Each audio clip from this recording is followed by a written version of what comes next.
Mark of the Deep might look like another Hades-style roguelike, but it's actually a mix of Metroidvania and Souls-like mechanics.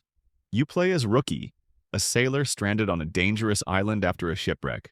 Your crew is missing or dead, and you're left to explore the ruins, fight monsters, and find a way off the island. Armed with a giant hook and an endless dodge roll, you start in a small survivor camp before heading into the unknown. The story isn't deep, but there's enough intrigue around the island's history and its monstrous inhabitants to keep things interesting.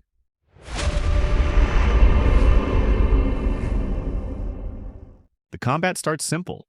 The hook is your main weapon, and while it's effective, it doesn't feel great on its own. Soon, you get a flintlock pistol, which adds a bit more depth. It charges as you land melee attacks and deals heavy single-target damage. It also doubles as a tool for hitting switches, which you'll do a lot of while exploring. Mark of the Deep's core structure is straightforward. Each area is a maze of locked doors, shortcuts, and ladders leading to a boss. Beating the boss grants new weapons, relics, or traversal abilities that open up more of the map. This loop works well, but navigation can be frustrating. Many locations look similar, and while shortcuts help, it's easy to lose track of where to go next. When you're stuck running in circles because a ladder blends in with the background, it kills the momentum. Enemy design follows a pattern. Most enemies have some kind of wind-up attack or lunge, making dodging about precision rather than reflex. You can't just roll through attacks like in some games. If you mistime it, you'll take a hit. Bosses follow the same idea, but their moves are telegraphed well, making them tough but fair.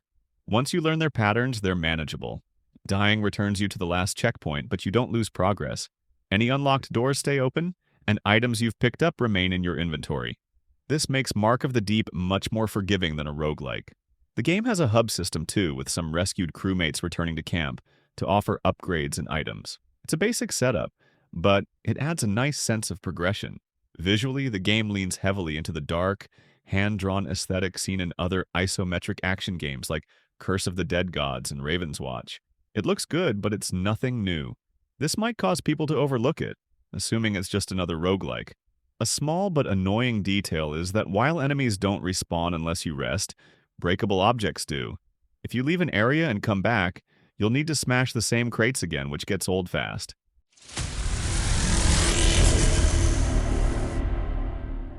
Mark of the Deep is solid, even if it doesn't do anything new. The combat is satisfying once you get used to its timing, and exploration has a good sense of reward, despite some navigation issues. Boss fights are challenging but fair, and the game keeps a steady difficulty without ever feeling punishing.